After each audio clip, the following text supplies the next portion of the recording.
Is this the comeback that Battlefield needs and deserves? Hello everybody, my name is Lakin. Welcome back to another video. This is going to be another one of those things where I'm just going to talk about a new game basically as a way to gauge interest and see if I should make further videos on it on the channel. So subscribe if you enjoy, and without further ado, here are my thoughts on Battlefield 6.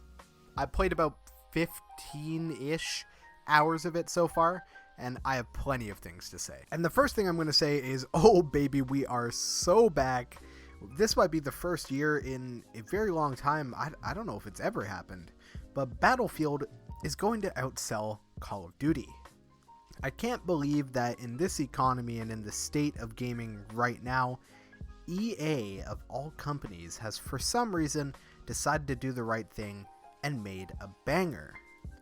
I believe the last great Battlefield game was Battlefield 1. That was an amazing game to me. It was very cinematic. I loved it. The Battlefield games between then and now have all been shit. Luckily, Battlefield 6 completely turns that around in just about every way. There are skins, but they're realistic and grounded.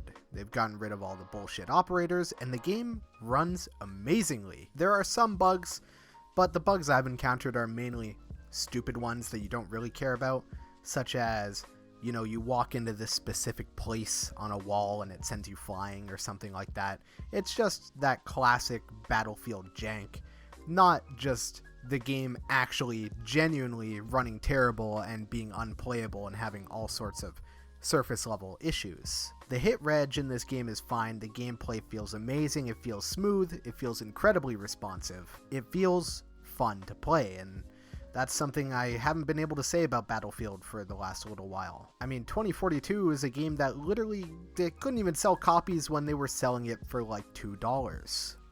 But this game has done everything right. We are back to the books with the class system. We're back to what has worked for Battlefield. There is full destruction, mostly, on the maps. And the maps themselves are pretty good, I guess. Granted, none of these maps are great, but I'll get into that later. There's destruction.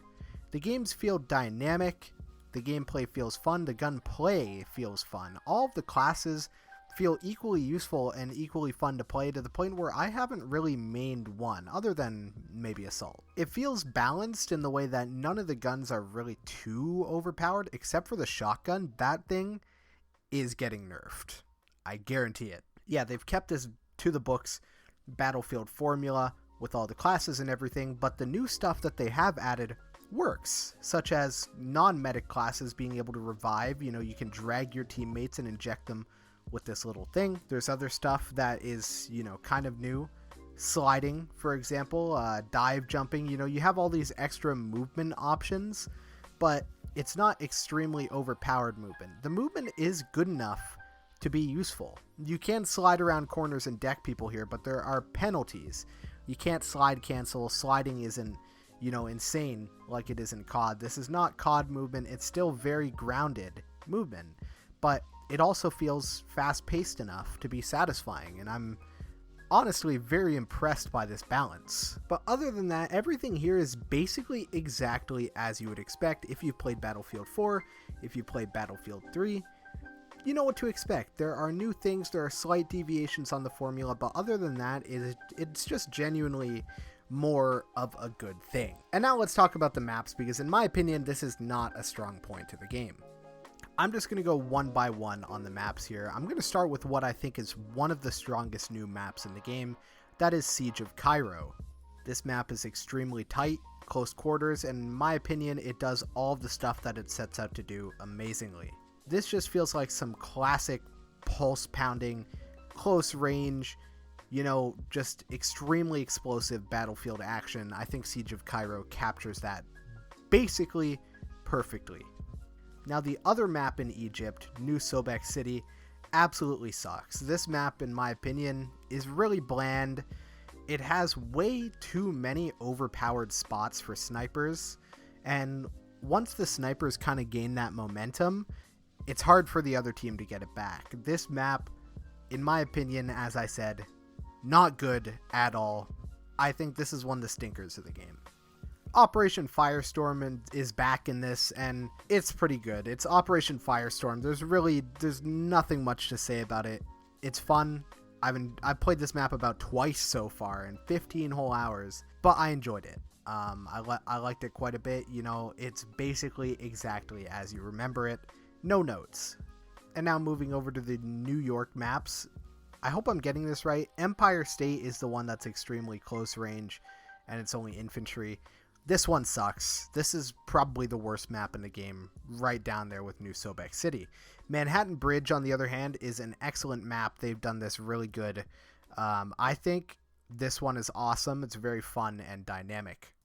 Now, if we're moving over to Gibraltar, Saints Quarter, I like this one. It's not bad. I like it quite a bit. I've enjoyed all the gameplay on it, but it's not top tier. It doesn't get that close range action for me like Siege of Cairo does. On the other hand, Iberian Offensive, I would say, is also down there. It's definitely not as bad as New Sobek and Empire State, but it's near the bottom of the list. Finally, moving over to Tajikistan, we've got Liberation Peak and Mirak Valley. I will say I know a lot of people are enjoying Mirak Valley. Me personally, I'm impartial to it. I like it. It's alright. But I don't know, something about it just doesn't scratch the itch properly. Now, Liberation Peak, however, I will say, I think in the future this will be looked upon as a classic Battlefield map, possibly. I think this is probably one of the best new maps in the game. I enjoy this one a lot. So that's the maps in Battlefield 6. Hopefully they bring out some new amazing ones in the future. All in all, in my humblest opinion, I think Siege of Cairo is by far the best map in Battlefield 6. But so far, I don't think any of these maps have that 24/7 potential like Siege of Shanghai does. I can't see any of these maps being so good that people want to play them all the time. Maybe Manhattan, maybe Cairo, but I don't think so. I don't think there's a map that has touched true greatness here, other than Firestorm, but that doesn't count. But by and large, it seems like with this game, they've somehow done everything right. That begs the question, how can they fuck it up, you know? Skins, maybe? Battle Pass, you know? Nicki Minaj skin? Some of those skins like they have in COD where you got like a unicorn dancing around on your gun and taking a rainbow shit? And that's the scary part, you know, it could go anywhere from here. It's only going to take one wrong move to break down all of the goodwill they've built up, because Battlefield is walking on a very thin line right now. You know, they've started to earn our trust back, but not fully. And now that they're owned by some shady, you know, potentially malicious Saudi Arabian company, who really knows? But until then, I'm looking forward to the Battle Royale. I believe they could do it pretty good. So I just wanted to stop in, tell you, I think Battlefield 6 is great. They usually make a Battlefield game once every like 3 or 4 years. So on that note, it's probably worth the $100 price tag, or, you know, I guess $90 if you're an American. I gotta admit that did pinch my wallet a little bit, especially since the last game I bought was Silksong, which was like $25. But yeah, I think this game is worth it. This is the best entry into the Battlefield franchise for a very long time. And like I said, I just wanted to tell you guys about it. That's been my experience. Those are my thoughts. If you want me to make a video actually formally rating the maps and talking about them, you know, make sure to let me know down below. And other than that, I've got plenty of footage. If this video bangs, there will be Battlefield videos, and I'll continue to cover it. So thank you all for tuning in. Make sure to subscribe. I love you all. I'll see you next time. Ciao.